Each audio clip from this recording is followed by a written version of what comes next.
Good morning everyone. In our first video lesson of quadratic equation, we have discussed about the meaning of quadratic equation, meaning of its zeros, and also to identify the value of a, b and c for any given quadratic equation. Now let us continue the topic that how to find the zeros of a quadratic equation. To find the zeros of quadratic equation, we have three ways, and those are factorization method, method of computing the square, using quadratic formula, which is also called Sridharacharya rule. Now in today's lesson, we'll discuss about factorization method. Factorization method, you have used it, studied it in standard 9th as well. So what is factorization method for a given quadratic equation? Suppose we have a given quadratic equation ax square plus bx plus c equals 0, where a not equals to 0. Now this quadratic equation can be expressed as product of two linear expression.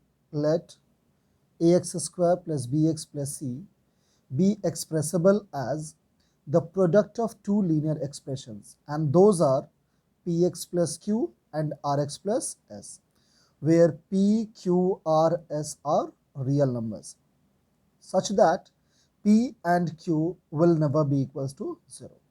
Now this quadratic equation ax square plus bx plus c equals 0 can be expressed as px plus q into rx plus q s equals 0. How this will be done? This will be done using 2 to 3 rules, either splitting the middle term, either using the algebraic identity a plus b whole square, a minus b whole square, a square minus b square. All these formulas, all this is splitting the middle term, you must have studied in standard 9th as well. So let us continue that. Ax square plus bx plus c equals 0.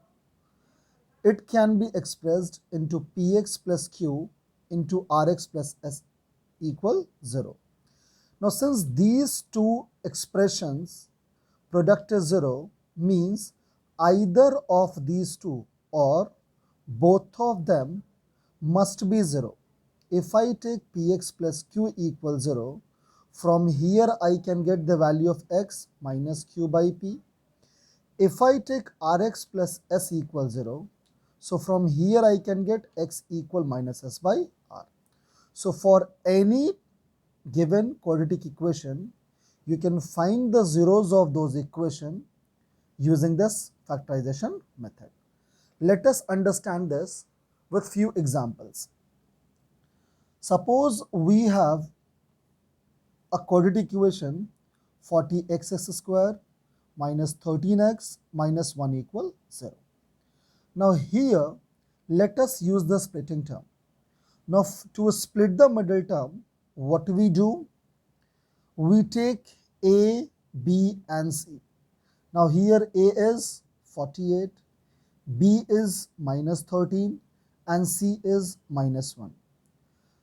First of all, we will multiply a and c, that is 48 into minus 1, that is minus 48. After that, what we will do?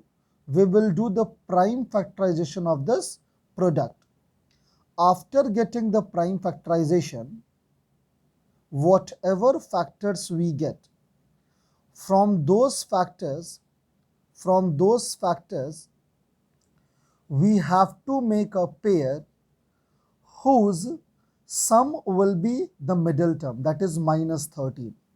If I take all these two in one pair, in one group, and 3 in the another group, that means 2, 2, 2, 2 makes 16, and this 3 in the another group. So minus 16 plus 3, that will give you minus 13.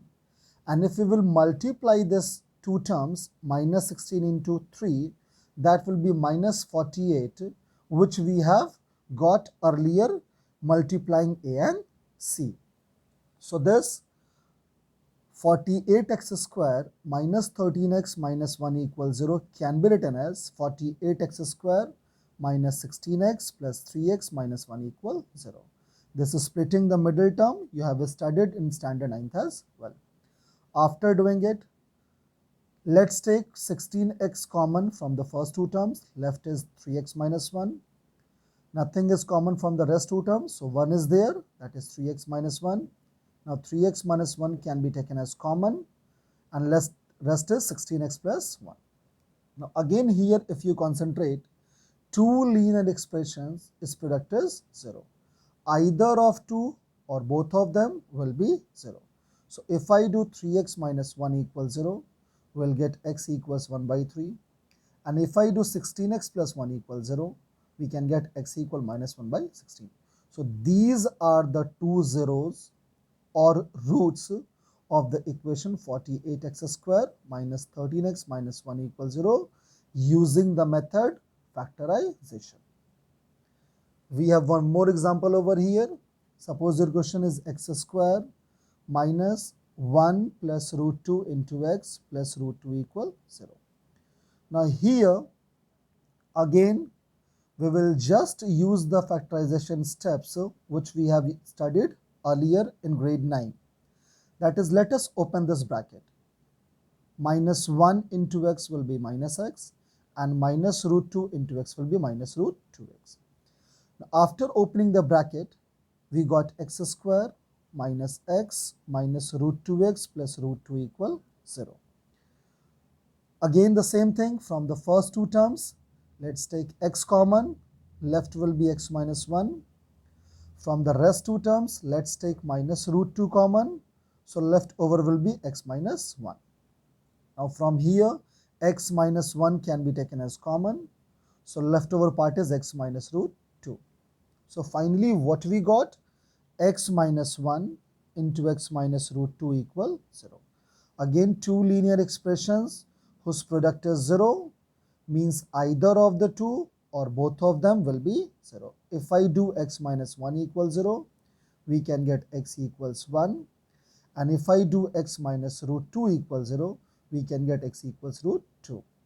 So this is your factorization method to solve any given quadratic equation.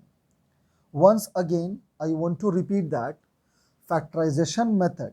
In factorization method, you can use the splitting the middle term, any algebraic identity of binomial, that is a plus b whole square, a minus b whole square, a square minus b square.